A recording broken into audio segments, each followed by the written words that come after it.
Yeah, and it's a problem. We're not doing it. This isn't just whataboutism. This was a problem under the Trump administration. And you know what? We got it fixed because we told them, stop coming. You're going to stay in your country. We fixed it. And now they've unfixed it. And Biden's immigration crisis. It's an absolute nightmare down there at the southwest border.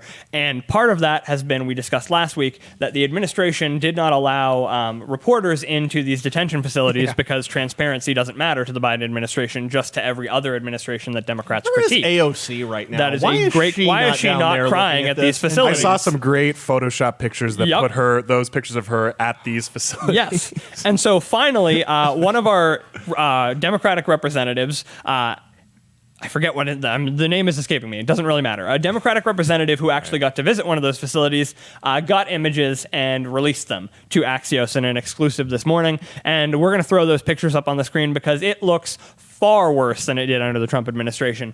So exclusive photos from inside a U.S. Customs and Border Protection temporary overflow facility in Donna, Texas, reveal the crowded makeshift conditions at the border as the government's longer-term child shelters and family detention centers fill up. I think we have a second picture here that's going to zoom in a little bit closer on some of those that we'll show you as well. We spoke about the Donna facility last week. We're talking about a facility that is 700% capacity, 729% capacity. Children are being held long past the 72-hour holding period, some to 10 days, according to certain reports. And we've discussed this pretty much ad nauseum because the left discussed it ad nauseum under the Trump administration. Far better conditions.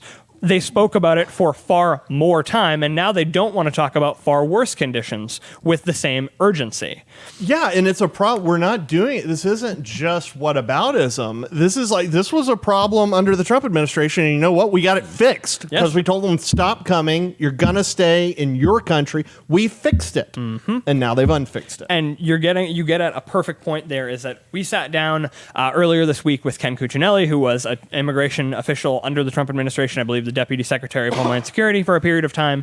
And we spoke to him, and that's essentially what he got at, was that the idea of comprehensive immigration reform is a joke. The idea of taking an issue that has plagued the United States for literally 200 years, we've been discussing immigration in this country. We are a nation of immigrants. We've discussed it constantly. So taking that broad issue that has had millions and millions of solutions that were piecemeal and didn't really work and resulted in new problems, taking that and solving it in one bill is a joke. And so we need a patchwork is essentially what we discussed. Unfortunately, that patchwork is not what the Biden administration is looking for. Instead, they want a pathway to amnesty for 11 to 22 million illegal immigrants. 8 years, they would be fully naturalized and fully enfranchised voters. And all those things are coupled with the fact that legal immigration, they want to make the system easier. We've discussed that on the show as well.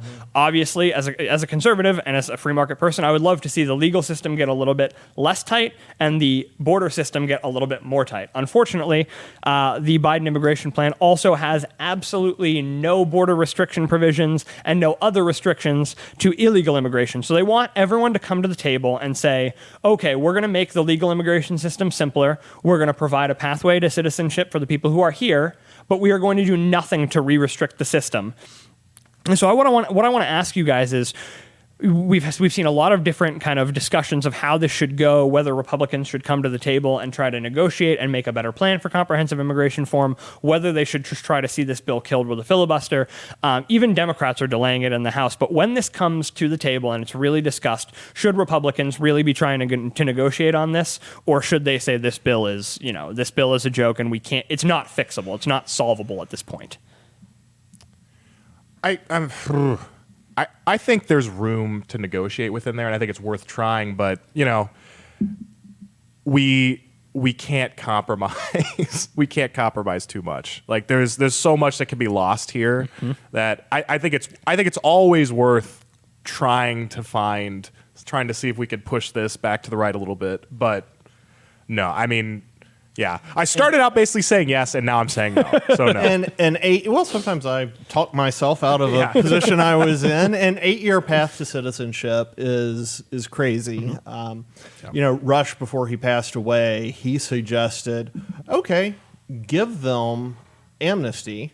Green card, absolutely. The condition, though, 25 years until they can vote. Let's give them a chance to assimilate in instead of coming in and the vote being essentially the quid pro quo that illegals then provide to Democrat politicians who helped get them in. Say, look, no, 25 years. We'll give you amnesty tomorrow. 25 years until they can vote. Nobody's interested in it. That should tell us everything. Exactly. Absolutely everything. This is not about human rights. This is not about poor children. This is not about parents who are struggling to give their families a better chance. No. This is about votes. That's all this is. Exactly. We could have offered amnesty, 25-year moratorium on voting. After that, they can vote. Nobody interested in it. The odds of them doing that are so low, but that would be the best move. Yes, in my no, mind. and That would be great. conservatives. I mean, look, conservatives are generally pro-immigration. Yes. Yes. We're not. We believe in trade. We believe in trade of the market. ideas and learning and exchanging cultures and those things, and that's what comes through immigration. Yeah. What were we one? We were 1 or 2 votes away in the House, a couple hundred years ago from speaking German. It was very, very close.